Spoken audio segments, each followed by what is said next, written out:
Greetings, fellow subscribers. Welcome to another Disney Plus review. We're going to be continuing with the Pixar films and trying to finish up here with Toy Story 4.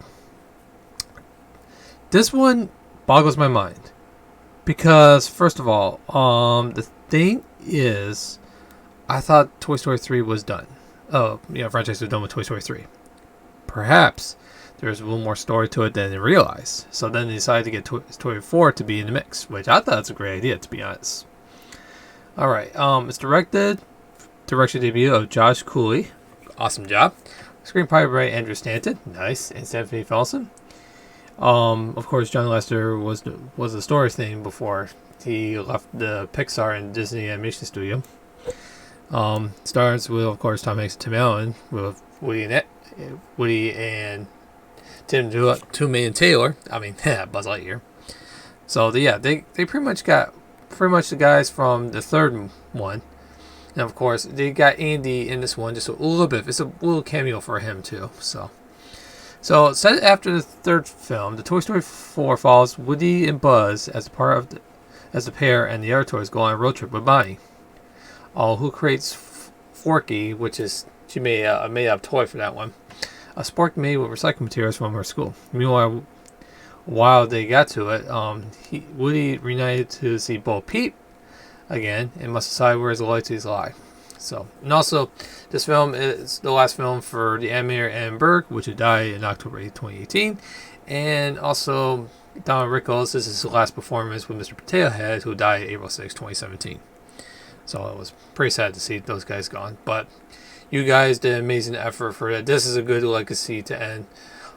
But your legacy will never be forgotten. Especially you did all four Toy Story films. Don Rickles will miss you as Mr. Potato Head, and he still will be called Mr. Damn it. So anyway, okay. So it was released in June 21st, 2019. Budget was $200 million, and he made over $1 billion. That's no shocker right there. Okay, anyway, also, they got some interesting characters on it. One of them is a guy that looks like, actually, he's not trying to be a little, like, Evel Knievel.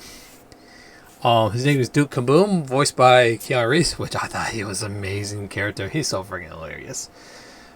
And then there's a talking doll named Gabby, and her ventriloquist dummy's friends, who immediately try to take Woody's voice box to replace Gabby's broken one. So that's pretty much all it is that Gabby is the new villain in this one, trying to get the voice of Woody.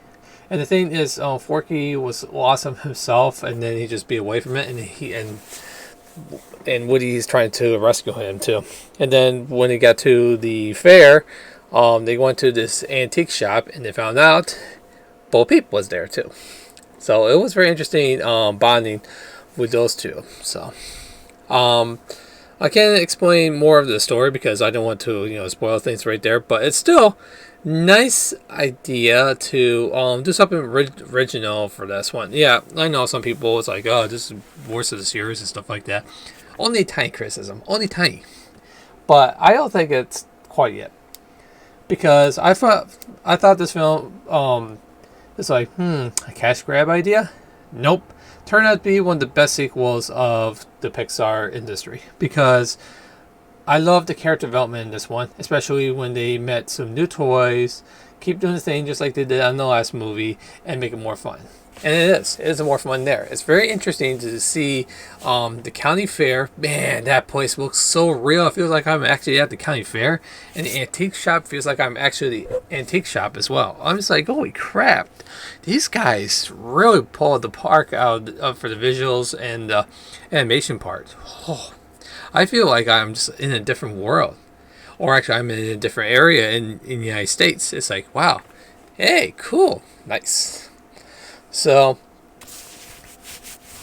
anyway, I am very happy that that the character development here is really, really good. It seems that Tom Hanks thinking that this may be the final film of the franchise. I don't think so, because I'm thinking they'll probably make a fifth one, and that one will probably mark the end of the franchise. So, but they did make a spin-off of the Toy Story movies, which I will do the review later on. But all I gotta say is that it's just interesting to see the strut of Woody, who helped Bo Peep rescue Annie's remote control car RC from wasting the storm. And then later on, Bo Peep and her lamp has been donated to a new owner, and then Woody was going to try to rescue it, and Bo Peep says, "No, don't. This is the life of the toy. I have to move on." And he was very sad about that. That's why you'll see her at number 3. So that's a good idea to actually do something about that in there. So, okay. After Woody was let go from Andy and give it to Bonnie, he struggles to adapt as toys as their leader. So Dolly took over for that part. Even though Buzz shows a little interest in playing with him, Woody still remains convinced Bonnie must need him and sneak into the backpack the day of her kindergarten orientation. When a child steals Bonnie's art supplies, Woody gathers objects from the trash and leaves them on Bonnie's table. Bonnie creates a doll from a spork and some other odds and ends named Forky. Forky came to life and suffers existential crisis, seeing himself as a disposable utensil, not a toy. As Forky quickly becomes Bonnie's new favorite toy, Woody repeatedly has to stop him from throwing himself away. Yeah, that happens when you trying to exist on something like that. Oh yeah, there was a little controversy on the toy when they put that in toys. You know those eye things that moves in there? They put that there. Unfortunately, the stuff comes out and it could be a choking hazard. So they decide to recall those and then sew the eyes on instead. And I'm thinking, yeah, that's probably a smart idea, just being on the safe side. So, anyway, yeah, so they decided to do a road trip. Going to, they walk to the RV park. Woody finally convinced Forky that his places will Bonnie. And passing the antique store's window, Woody recognizes Bo Peep's lamp and tours inside to find her. And then he found a doll named Gabby. That's going to be the new villain for that one. And her dummy friends, which is kind of creepy right there, to be honest. Who immediately take the Woody's voice box to replace her broken one. So, yeah. And then Bo Peep and she become the lost toys, free from owners, and able to do as they please, along with their new friend, a miniature police officer by name Giggles McDimples. And they agreed to help Woody rescue Forky. So, and then also they made some new friends. Actually, Woody made some friends in a weird way because he got captured and he almost looked like it'd be a toy for winning for the carnival thing. And then they met these two ones, Bunny and Ducky, voiced by Keegan-Michael Key and Jordan Peele. The Jordan Peele. And it's like, holy crap, I didn't know he was going to be in this. And those two were friggin' hilarious. I love how they argue in there and something like that. It's just so friggin' hilarious. So, anyway, yeah, there's no more need to tell about the story here. But all I gotta say is, it's a very stunning film. I like how they changed the Bo Peep character differently than I thought it was going to be. Also, the visual aspect of the RV park, the carnival fair, and the antique shop. Wow, they nailed. It feels like you're actually in a different town, and it's like you're actually traveling and stuff like that. It's just amazing. It's so amazing how this animation film does. All the characters are actually pretty nice, especially Gabby, because I was wondering, it's like, how is they going to make her as a villain? And then I found out that she just won the voice box from Woody, and now it's become, yeah. So then now Bo Peep start with the group called the Lost Toys, but they were just happy to give toys to their new homes and stuff like that later on as well and stuff like that. But other than that, that's pretty much it. It's pretty much knowing how to be a toy. It can be a lost toy or a toy to be owned.